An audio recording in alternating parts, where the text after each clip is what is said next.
सध्या जगात ग्रीनलँडबद्दल बरीच चर्चा सुरू आहे. भूराजकीय स्वारस्य खूप वाढलंय. पण जगातील या सगळ्यात मोठ्या बेटावर डेन्मार्कचं नियंत्रण आलं तरी कसं? ही गोष्ट समजून घेण्यासाठी आपल्याला जवळपास 1000 वर्ष मागे जावं लागेल. चला तर मग ही कहाणी समजून घेऊया. आणि या सगळ्या चर्चेमुळे एक जुनाच प्रश्न पुन्हा एकदा ऐरणीवर आलाय की नक्की ग्रीनलँड आहे कोणाचं? तर मग आजच्या परिस्थितीचा नेमका अर्थ लावण्यासाठी आपल्याला इतिहासात डोकावून बघावं लागेल. आपण सुरुवात करणार आहोत हरवलेल्या वायकिंग्सपासून. मग वसाहत कशी सुरू झाली ते पाहू. त्यानंतर डेन्मार्कच्या वादग्रस्त राजवटीबद्दल बोलू आणि शेवटी ग्रीनलँडच्या भविष्याचा मार्ग कसा असेल यावर एक नजर टाकू. तर आपल्या या प्रवासाची सुरुवात होते व्हायकिंग्सपासून. त्यांची हरवलेली कहाणी आणि त्यांनी मागे ठेवलेला वारसा हाच आजच्या या मोठ्या प्रश्नाचा मूळ पाया आहे. ग्रीनलँडचा सुरुवातीचा इतिहास बघितला ना तर तो खूपच रंजक आहे. म्हणजे इथे एकाच वेळी 2 वेगवेगळ्या कहाण्या घडत होत्या. एकीकडे हजारो वर्षांपूर्वी उत्तर अमेरिकेतून आलेले इनुइट समुदाय होते आणि दुसऱ्या बाजूला साधारण 1000 साली आइसलँडमधून आलेले नॉर्स वायकिंग्स. पण गंमत म्हणजे 1500 सालापर्यंत हे वायकिंग्स तिथून पूर्णपणे गायब झाले. त्यांचं पुढे काय झालं हे आजही एक रहस्य आहे. आणि हाच मुद्दा खरं तर खूप महत्त्वाचा आहे, कारण याच हरवलेल्या नॉर्स वसाहतीच्या दंतकथेनं पुढे डेन्मार्कला या बेटावर वसाहत स्थापन करण्यासाठी एक प्रकारे प्रोत्साहन दिलं.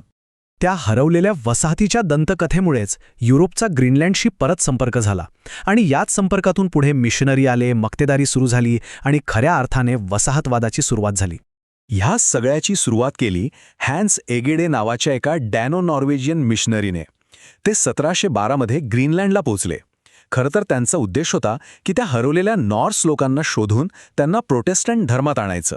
पण झालं असं की तिथे त्यांना फक्त इन्विट लोक सापडले.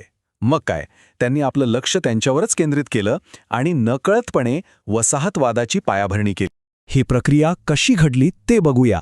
सुरुवातीला राजा ख्रिश्चन फोर्थने नॉर्स लोकांच्या संपत्तीच्या शोधात काही मोहिमा पाठवल्या. त्यानंतर हॅन्स एगेडे यांच्या मिशनने आपला मोर्चा स्थानिक लोकांकडे म्हणजे इन्विट लोकांकडे वळवला.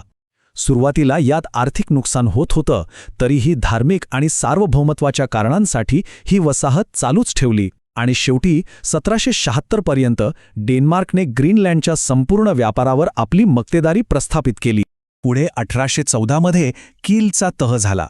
या तहामुळे डेन्मार्क आणि नॉर्वे वेगळे झाले. पण ग्रीनलँड, आइसलँड आणि फॅरो बेटांसारख्या वसाहती मात्र डेन्मार्कच्याच नियंत्रणाखाली राहिल्या. बरं, आता आपण थेट 20व्या आणि 21व्या शतकात येऊया.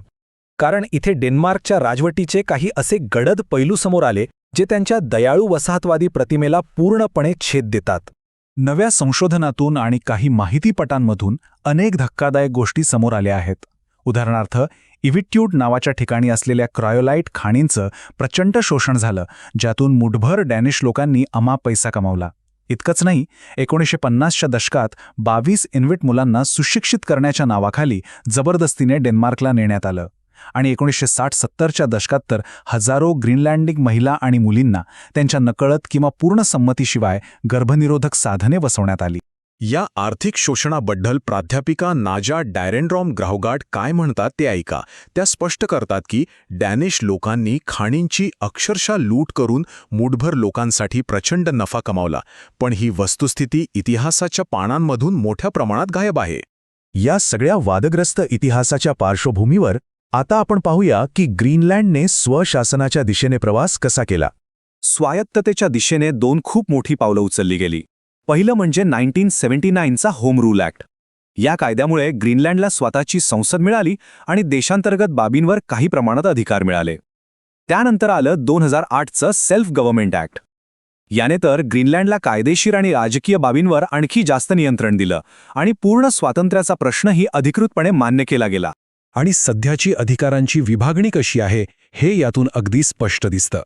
जवळपास 75% अधिकार म्हणजे अंतर्गत कामकाज, कायदेशीर प्रणाली आणि नैसर्गिक साधनसंपत्ती हे सगळं ग्रीनलँडच्या नियंत्रणाखाली आहे.